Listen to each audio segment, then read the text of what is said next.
Muy buenas tardes, muchas gracias por su sintonía. Estamos acabando el año 24 y hoy la anfitriona Ana Fernández está ocupada y me ha pedido que tome el lugar de ella, lo que para mí es un gran honor.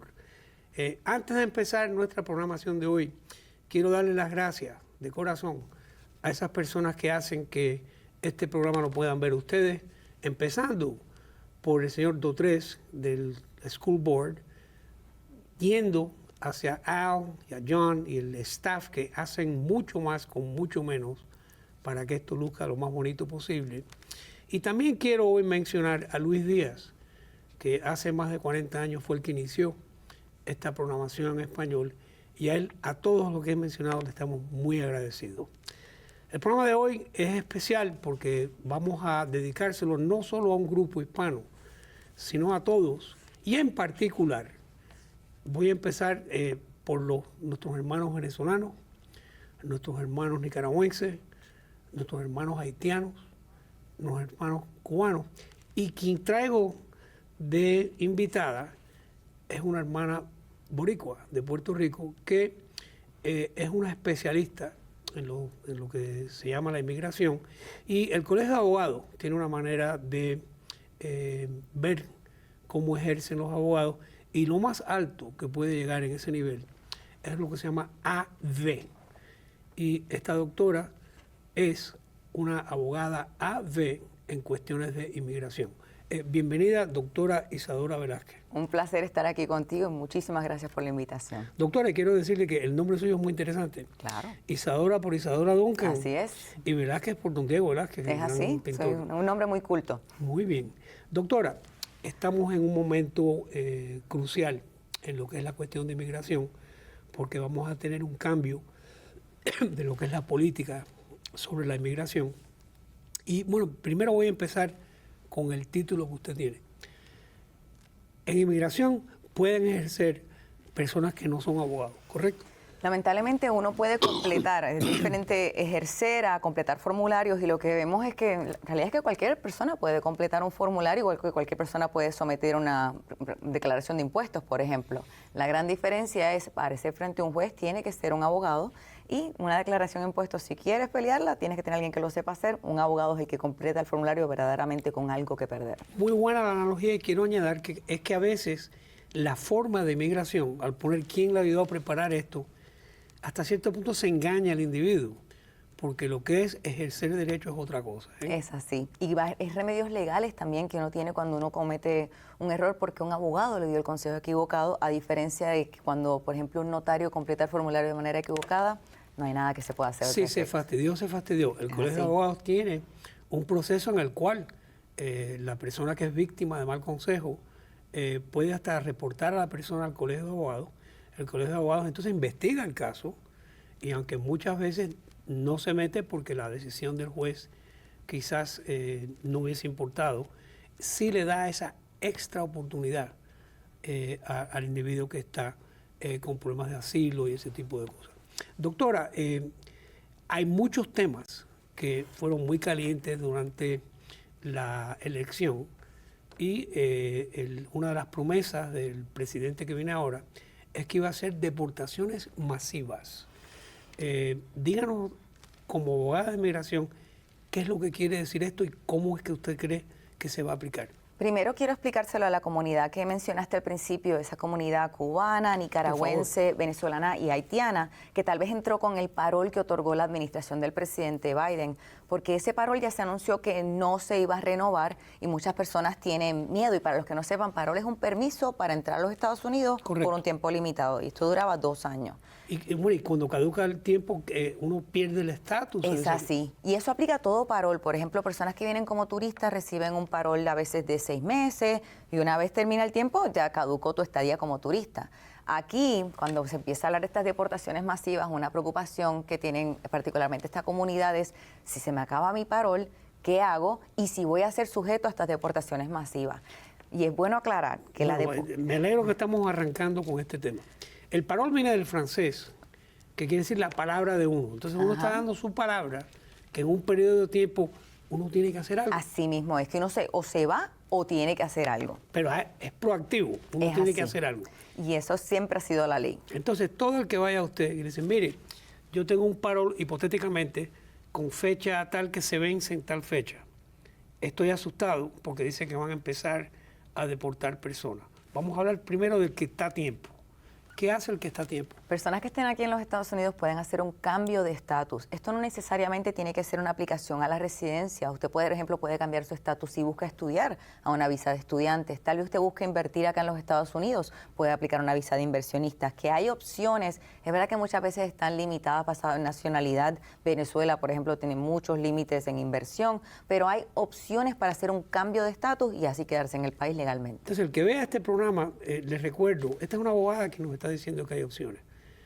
Francamente, si no es una persona que es abogado que le está diciendo eso, tengan cuidado, porque una promesa, aunque tenga buenas intenciones, si es mala, el que pierde es usted. Entonces, la voy a ver a usted y le digo, mire doctora, me saqué la lotería y quiero abrir un negocio y me quiero quedar en este país. Entonces usted me diría, bueno, mira, puedes hacer esto, hay este tipo de visa. Correcto. Pero todo es legal. Correcto. Porque aquí la onda de la nueva elección es que los ilegales, esta es la persona que está a tiempo. ¿Qué pasa con la persona que se quedó después de eso? Había dado su palabra que iba a hacer algo y no lo hizo. Es muy importante ver el tiempo que lleva esta persona en el país. Por ejemplo, si el tiempo es menos de 6 meses, todavía estamos a tiempo para pedir perdón por cometer el error. Bien. Exacto. Si el tiempo ya pasó del año, hay que tener más cuidado. Pero quiero mencionar a esa persona que tal vez te quiera ayudar, te dice, aplica al asilo. Sí, bueno, eso es lo que yo oigo que le dicen a todos los cubanos en particular. Para la comunidad cubana, persona que haya entrado con parol, y esto aplica solamente a la comunidad cubana, tiene el gran privilegio de que si usted entró con un parol, ya sea por el programa de Biden o a través de la entrada de CBP One en la frontera. Fíjese que esos son términos legales. Sí, el cubano va a poder aplicar el ajuste cubano, que es en sí una residencia. Eso es el año y el día. Es al año y el día. Recordar que la ley de pie seco, pie mojado ya no existe, y esa ley lo que decía era que uno, si tocaba a los Estados Unidos, tiene parol automáticamente. Así Ya que uno tiene que ser proactivo, como mencionábamos, y tener ese parol. Y si no lo tiene, pedirlo, rogarlo, porque es difícil de conseguir. Quiere decir que esto uno no se sienta a esperar a que venga uno. Cubano, tienes que hacerlo. Correcto. Ya que estamos hablando de esa cuestión con los cubanos, esas leyes no aplican para nuestros otros hermanos que tienen las mismas necesidades. Voy a hacerte la pregunta un poquito fuera de momento, pero hazte la idea que yo soy nicaragüense, o hondureño, o venezolano. Creo que quizás apliquen 3 cosas diferentes. ¿Nos puedes decir por arribita la misma situación? Llegué a este país legalmente, vuelvo a repetir, se me ha expirado el tiempo. ¿Qué opciones tengo? Si el tiempo ya es más de un año, las opciones son mucho más limitadas, en que uno no puede cambiar su estatus a una visa, tiene que buscar en sí una residencia. Entienda que la entrada legal le va a permitir usted aplicar a una residencia si tiene familia, ese familiar inmediato, como llaman. Si no tiene ese familiar inmediato, lo puede aplicar, o si no tiene la entrada legal, puede aplicar un perdón. Pero lo importante aquí es aplicar. Pero doy la cautela, porque tengo que regresar al tema del asilo. Esa mano que nos quiere ayudar o esa persona que no es abogada suelen sugerir de manera rápida apliquemos un asilo, porque la realidad es que es un proceso lento que te deja en los Estados Unidos de una manera legal. Pero al final termina en un proceso de deportación. Quiere decir que no sé qué ganas. Y por cierto, no estamos hablando de que el primo mío, a la novia de él, lo amenazaron. No. Son casos... Esto tiene que ser muy de uno. Y cada día el escrutinio es más grande. Es así, es así. Quiere decir que eso es una curita temporal. Por cierto, el que está en esa situación, doctora, está pensando en llegar a mañana. No Correcto. está viendo más lejos. Por eso doy la advertencia tal vez a esa persona que sí tiene otras opciones, pero en la desesperación no las explora. Exactamente, exactamente. Doctora, voy a brincar rápido, porque como yo no ejerzo inmigración, estas son las cosas que yo me he enterado. ¿Qué pasa si yo soy cualquiera de los grupos étnicos nuestros en nuestra comunidad y me caso con un americano? Es muy importante, volvemos a la entrada. Lo importante aquí es, si usted entró legalmente, usted va a poder ajustar su estatus, aun si pasó el tiempo de legalidad en el país. Ahora, si usted entró ilegal, es decir, a través de la frontera, usted va a tener que pedir un perdón. Usted tiene que conseguir su residencia en su país de origen y el perdón es lento. Pero a esas personas les quiero dar, aunque sea un poco de paz mental, de que en las anuncios de deportaciones masivas que hemos escuchado de la administración que viene, no estarían incluidas, al menos que no tengan un récord criminal o una orden de deportación antigua. Por ende, es importante, personas que tengan orden de deportación y tal vez pensaron, bueno, fue hace tiempo, no importa, No. es el momento para tomar acción. Más tarde o más temprano, los americanos dicen, you have to pay the piper. Le van a dar cara. Doctora, ayer preparándome para este programa, leí que el presidente Trump había dicho que van a empezar a sacar gente en Chicago, ¿Sí? específicamente. Eso hasta cierto punto uno dice, bueno, no vienen para Miami. No, vienen para Miami. Es cuestión de tiempo. Lo que es una cuestión de tiempo. Y también una declaración que hizo que dijo, bueno, los que están aquí legalmente no van a tener problema. Esto se está haciendo porque es injusto para ellos. Bueno, eso es política, yo entiendo. Pero lo que está diciendo el hombre es que les va para arriba a la gente de verdad. Es así. Y lo que estamos notando en anuncios como, por ejemplo, las ciudades como Chicago, es que se estamos enfocando no tan solo en ciudades que tengan una alta comunidad de inmigrantes, sino que tengan acceso a CBP, a Customs and Border Patrol y a ICE, que tengan ese personal para llevar a cabo estas deportaciones. Entonces esa idea no es para meter miedo, porque no es mi manera de ser, que van a buscar al ejército. Eso es retórica de política, eso no va a pasar. Sí, eso no va a pasar. Lo que sí hemos notado que los recursos de CBP y los recursos de inmigración en general, que lo vimos en el 2016, se van a utilizar más ahora para deportaciones y más para investigar personas. Que eso va a llevar que los casos que tal vez tenga pendiente sea un poco más lento de lo ya lento que es. La gran queja y la observación durante la última administración era que no tenían suficientes centros, no tenían suficientes jueces, no tenían aparentemente suficientes recursos para poder procesar a todo este gran número de personas que hay. Pero lo que sí es indiscutible es que sí se van a añadir a los recursos para que esto pase. Doctora, antes de empezar el programa, usted me había hablado de que hay dos temas constitucionales de gran importancia aquí. Empecemos por la 14 enmienda. La 14 enmienda en lo que es inmigración particularmente se enfoca en personas que están bajo la jurisdicción de los Estados Unidos, lo que dice la enmienda, es decir, que nazcan en los Estados Unidos, reciben automáticamente la ciudadanía americana.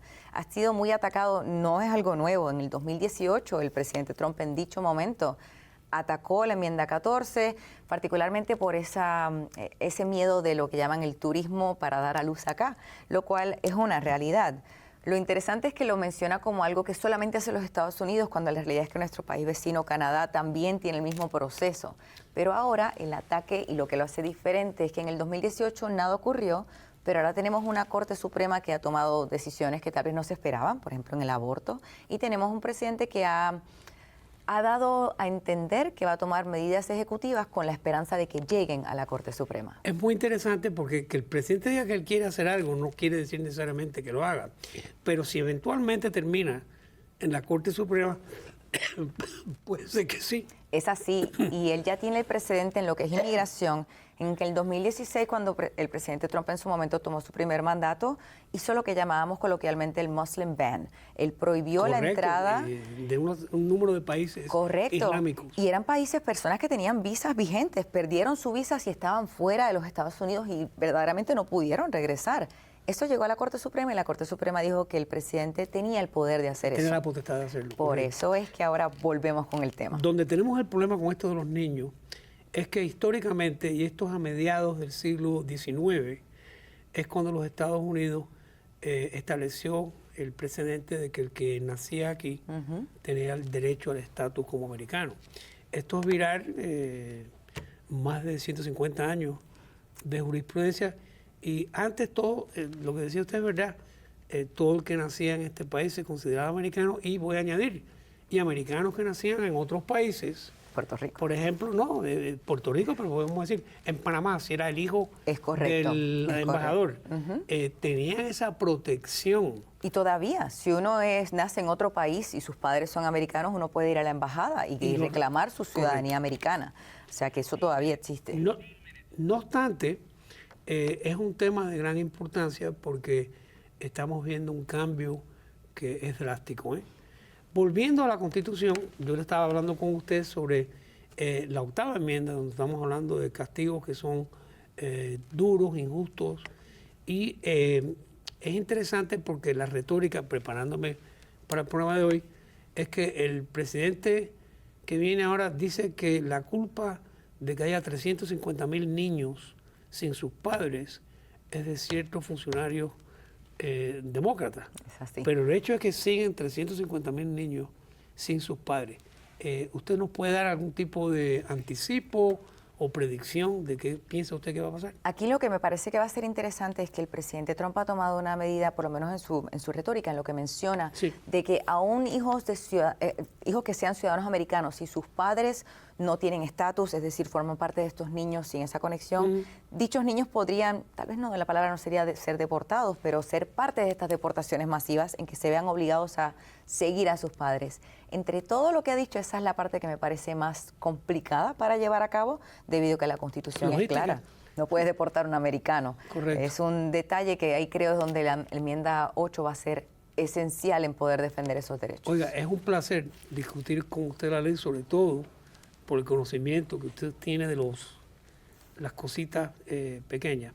Me preocupa también que esto no lo leí ayer, pero he leído que si uno tiene una novia norteamericana, por ejemplo, y se casa, que eso, si uno no tenía el estatus correcto antes, para afuera también. Lo que se está enfatizando mucho es el ataque a, igual que el gobierno no quiere personas que nazcan en los Estados Unidos para dar residencia a otros, tampoco quieren ese fraude que vimos en los 90, por ejemplo, muy común, de casarse con alguien solamente para conseguir un estatus. Por eso vuelvo a mencionar, la ley en sí cambió durante Obama para otorgar el perdón a personas que no tuvieran estatus. Quiere decir que ha hecho las cosas mal, todavía tiene un recurso. Es lamentable. Perdón, pero es eso así. se lo va a decir a usted una persona que no es abogado y posiblemente no tenga el beneficio de presentar el caso de la mejor manera. Sí. Y ahí es donde yo veo la necesidad de estar bien representado. Miren, yo termino representando a personas que a veces los acusan de cometer fraude. La mayoría de las personas no cometen fraude. No. Igual que dice que son 30 millones o 15 millones, les aseguro que es un número bastante pequeño la gente que viene a parir aquí a este país. Es así. Pero no obstante, son temas que hay que hablar de ellos porque son parte de lo que hay. He oído que hay una serie de opciones para el que está aquí a tiempo porque tiene el parol y para el que no está aquí a tiempo porque ya expiró. Y entonces vamos a hablar de otro grupo que es el que viene indocumentado. ¿Qué puede hacer una persona? Le voy a hablar de un caso, lo tuve por la Corte Penal. Okay. Una señora que creo que era colombiana, parió aquí, cometió un delito y estuvo castigada, pero antes de que pasase todo esto, había estado 20 años en este país pagando impuestos, nadie sabía que ella era ilegal. Y aparentemente, porque hay leyes contra la gente que le da contrato Es así. a ilegales. Bueno, la cuestión fue que a la hora de castigarse, cuando el juez vio que esta señora había criado una familia, había pagado impuestos, no se había metido con nadie nunca, la trató especial. Pero la deportaron. Sí, sí, y aquí es donde voy a hablar sobre la famosa ley de los 10 años. Me atrevo a decir que es la consulta más notoria que tengo en mi oficina. Todo el mundo me llama y digo, te llevo 10 años acá, voy a aplicar a mi residencia. No funciona así. Pero en casos como el que acabas de mencionar de esta señora, si uno lleva aquí más de 10 años y uno termina en proceso de deportación, uno sí tiene un remedio legal para mencionar, tengo una familia, he pagado impuestos, he creado una vida, y va a quedar la discreción del juez determinar si hay alguien que le necesita en los Estados Unidos de una manera extrema. Y de ser así, usted podría aplicar a la verdadera ley de los 10 años y poder quedarse en los Estados Unidos. Gracias, doctora. Y ahora voy a hacer preguntas mías. Existe en lo que es el derecho penal una visa especial que le dan a individuos que cooperan con el gobierno. Cuando 9/11 yo tuve uno. Y, por cierto, después que hizo todo, lo devolvieron a su país. Y me dijeron que no se queje, que bastante tiempo estuvo aquí. Tengo entendido que el gobierno tiene una serie de visas para personas que trabajan con el gobierno, pero que es un número limitado. En sí es más por circunstancias y son bien. 3 visas. La visa U es para víctima, uno tiene que ser la víctima, hay una lista específica de crímenes y uno... Doctora, permítame, la U es la que usan a veces personas que van a la Corte de Violencia Doméstica. Exacto. Para decir que por eso tienen derecho a estatus. La violencia doméstica es interesante porque no solamente tiene la visa U, sino que también tiene una sección de la ley que en el derecho penal es muy notoria, la ley de VAWA, Violence Against Women Act. Debo de advertir que ahí esta joven que está aquí fue fiscal por un tiempo. Me gustaba mucho. Ella sabe de lo que está hablando. No, perdone, doctora, pero sí tengo que advertirlo, porque ahí se puso el sombrero de fiscal. Es que como me gustaba mucho ser fiscal, pero me gusta también lo que hago, por suerte. Yo creo que tiene la pasión por esto. Y el VAWA en sí es un buen beneficio porque le da la opción de aplicar una residencia, pero uno tiene que mostrar que uno fue víctima de violencia doméstica. Y esto, aunque la ley mencione women, no distingue entre hombre y mujer. La ley, correcto. Es más, yo he tenido que representar en ambos lados. Pero lo que pasa casi siempre es que se inicia un proceso aquí en la Corte, y me imagino yo que debe de ser un proceso que gane la persona en donde le dan una orden de alejamiento, o hay casos que son delitos. Lo interesante de VAWA y de la ley migratoria, VAWA, sí, VAWA, lo llamamos por sus siglas en inglés, Okay. es que VAWA no te va a exigir que lleves a cabo si tienes que mostrar tu caso, pero no necesariamente tiene que haber un caso en la corte. Por ejemplo, es muy común que seamos víctimas de abuso, exacto, y nunca vayamos a la corte, pero fuimos a terapia, tenemos evidencia de ese abuso y uno puede conseguir el estatus de VAWA aun si no hay un caso en corte. Me alegro, y voy a hacer un paréntesis. Cuando yo tenía el programa, una vez al año, por lo menos una vez al año, venía una jueza y le explicaba al público que uno puede ser víctima y lo van a proteger aquí. Sí. No tengan miedo por no tener el estatus, porque la Corte por ese lado es ciega, y me consta, tan reciente como, te diría que en octubre de este año. Al contrario, si uno es víctima de un crimen, más en nuestra jurisdicción, es recomendable, por favor, utilizar nuestro gobierno, la policía, reportarlo, pero si no lo hace, que sepa que tiene remedios migratorios. Eso es separado a la visa U. Sí, estamos en la U.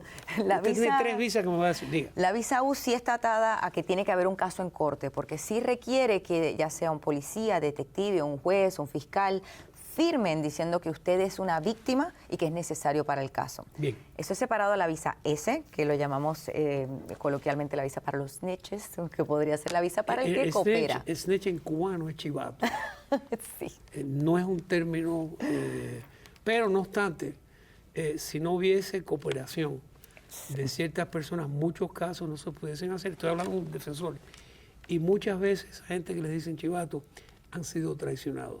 Sí. Y tengo que decir eso porque es la verdad. Sí, claro. Y también son esenciales. Hay muchos crímenes que no se pueden solucionar. Lo que mi experiencia, y ahora voy a hablar contra la fiscal que está hablando conmigo, es que ustedes, no ustedes, pero ustedes usan a la persona y después se aburren. Entonces ahí sí hace falta un abogado para que al principio de este proceso haya algún remedio, algún recurso. Es así, porque entienden que el cooperar naturalmente no necesariamente va a llevar a un estatus si usted no aplica.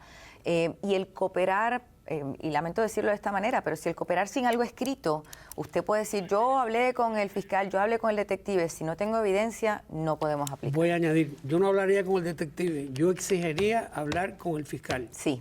Porque el fiscal sí puede comprometer a los Estados Unidos de América. Sí. Yo he estado en casos y he visto casos con los detectives, no pude hacer más. Y el que está fastidiado, el que ha puesto su vida en peligro porque no puede volver al país donde estaba. Reporté con la DEA, pero no hay evidencia. Tú lo sabes, tal vez todo el mundo lo sepa, pero si yo no tengo la evidencia, no se puede hacer nada. Y la tercera. La visa T. Y esta es para personas que son víctimas de tonto. de tráfico humano, más dramático aún. Ese es más malo que de violencia doméstica. Pero lamentablemente muy común. Y el tráfico humano pensamos tal vez en películas, Esclavo, sí, no es así. Pues algo tan, lamentablemente tan común como, por ejemplo, yo te voy a dar una carrera de modelo, solamente entrégame tus documentos y tienes que vivir aquí en mi casa y no puedes salir a ningún lugar. Entonces la meten en prostitución. Eso, y a veces ni siquiera tiene que llegar a algo tan extremo, pero el control de tu vida, que vaya más allá de un trabajo, el control de tu estatus migratorio, de tu pasaporte, eso es tráfico humano y es bueno reportarlo y aplicar a su visa de ser necesario. Doctora, mi hija en sus programas